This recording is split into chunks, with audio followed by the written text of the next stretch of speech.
Assalamualaikum warahmatullahi wabarakatuh.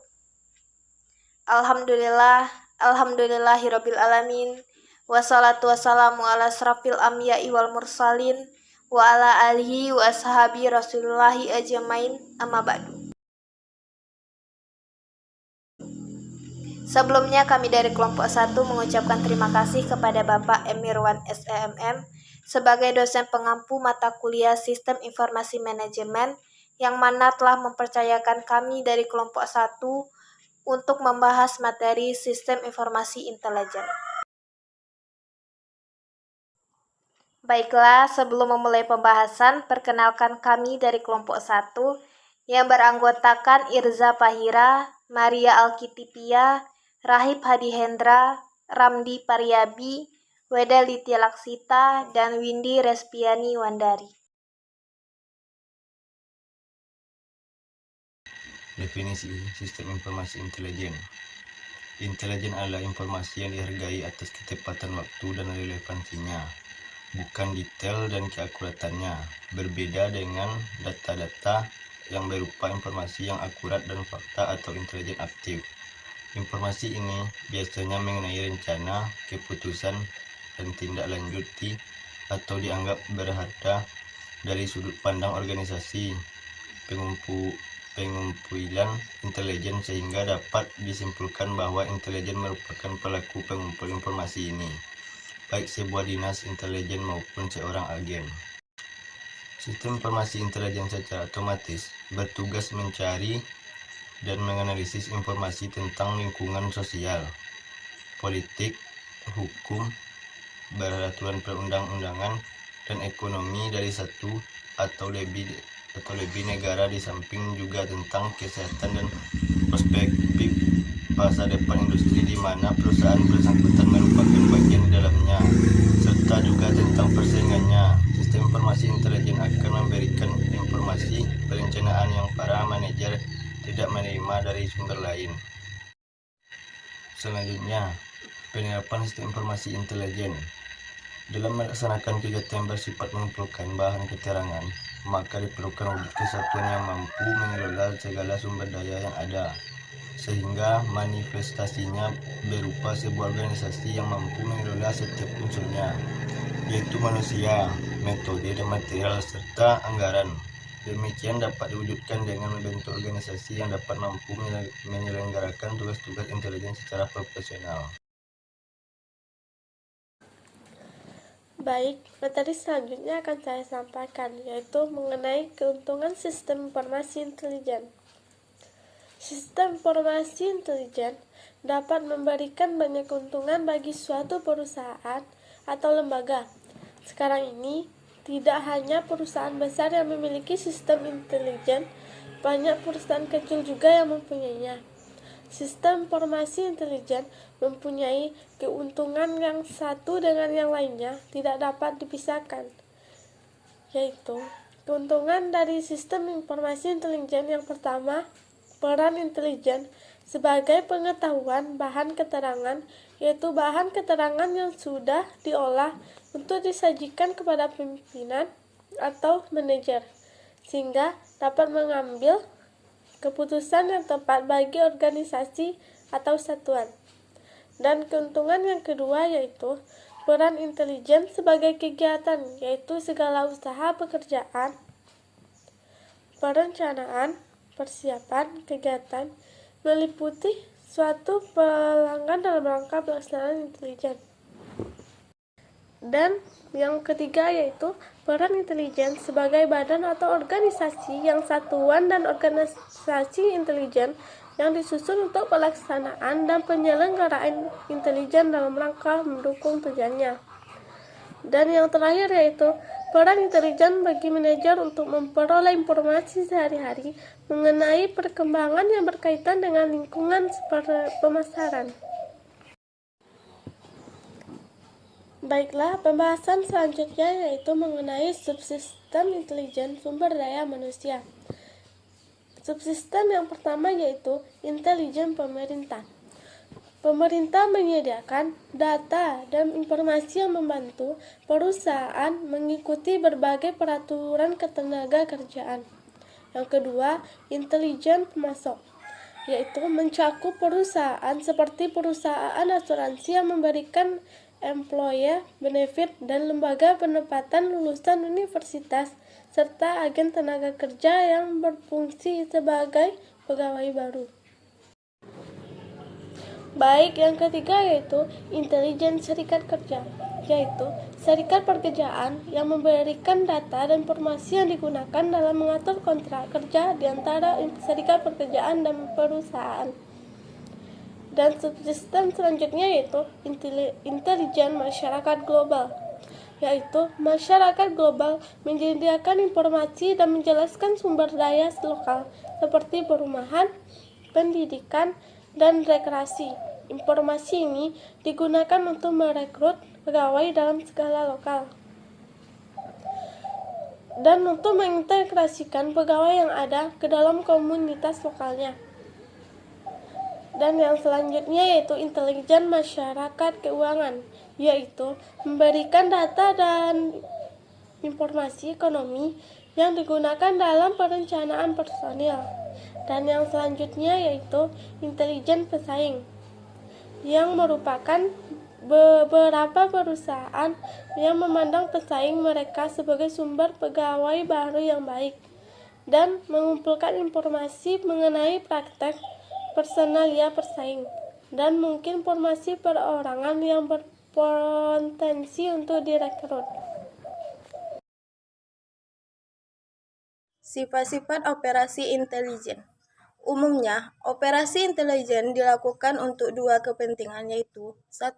Operasi taktis, yaitu operasi yang dilakukan untuk mendukung operasi-operasi taktis yang dilakukan dalam jangka waktu dan kegiatan tertentu.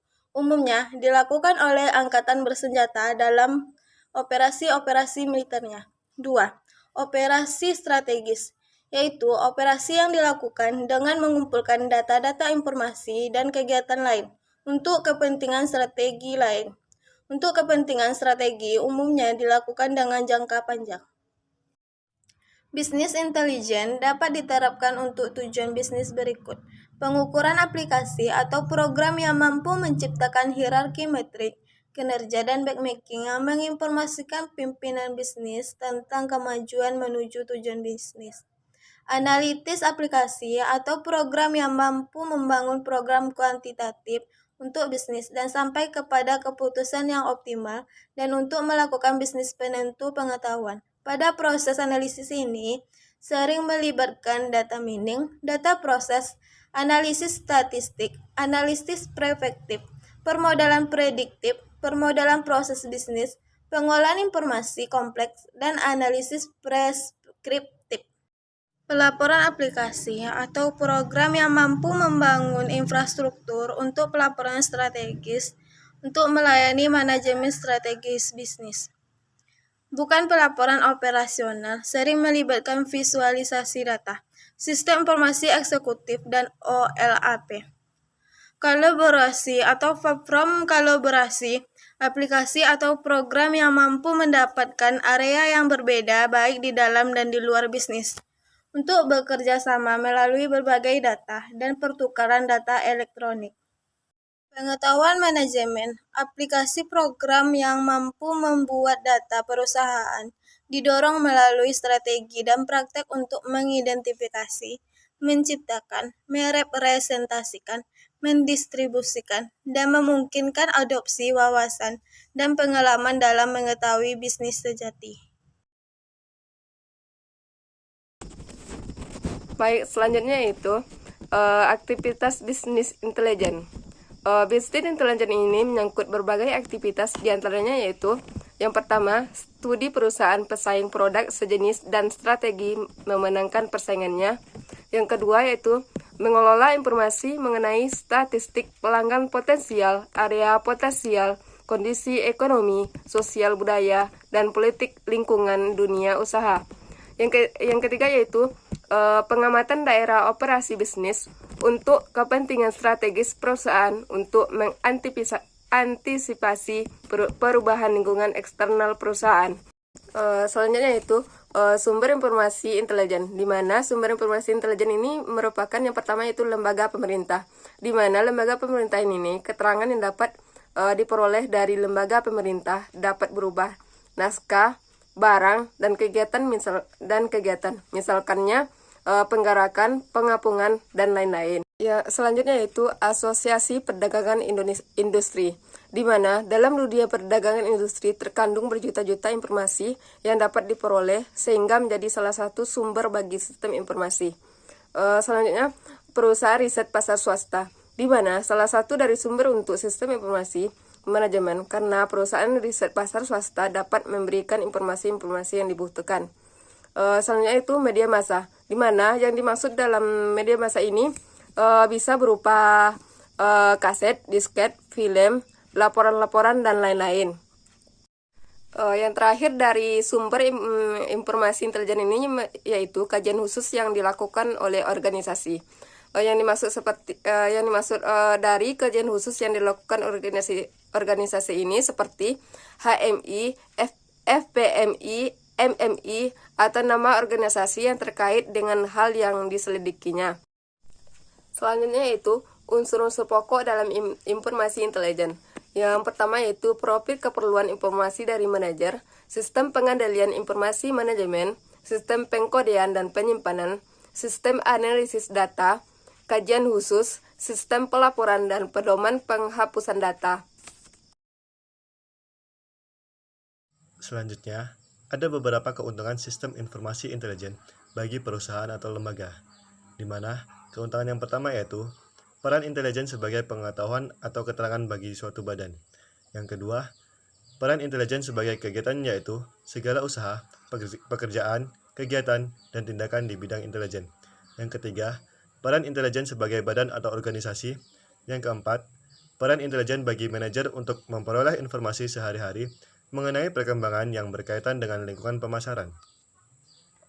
Selanjutnya, ada beberapa unsur-unsur sistem informasi sederhana, di mana semua sistem informasi mempunyai 3 kegiatan utama, yaitu menerima data sebagai masukan, kemudian memprosesnya dengan melakukan penghitungan, penggabungan unsur data, pemuktahiran, dan lain-lain, akhirnya memperoleh informasi sebagai keluarannya.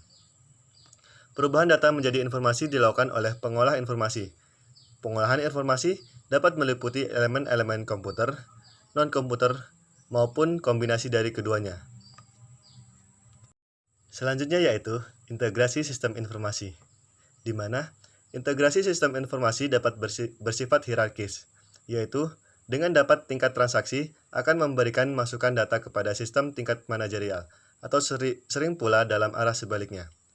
Interaksi hierarkis adalah paling banyak didefinisikan dan diintegrasikan karena manajer mengetahui bahwa informasi harus diringkaskan menurut jalur hierarki, di samping sistem yang bersangkutan ada di bawah satu garis komando, dan karena manajer dalam bidang fungsional akan lebih banyak mengetahui data apa yang ada dalam sistemnya. Dan yang terakhir, ada beberapa keuntungan dari integrasi, di mana keuntungan yang pertama yaitu membaiknya arus informasi di dalam sebuah organisasi. Yang kedua, mendorong manajer untuk membagikan informasi yang dihasilkan oleh departemennya agar secara rutin mengalir ke sistem yang lain yang memerlukannya. Baiklah, itulah penyampaian materi dari kelompok kami, kelompok 1, dengan materi Sistem Informasi Intelijen. Terima kasih telah menonton. Mohon maaf apabila ada kesalahan atau kekurangan dalam penyampaian materi. Assalamualaikum warahmatullahi wabarakatuh.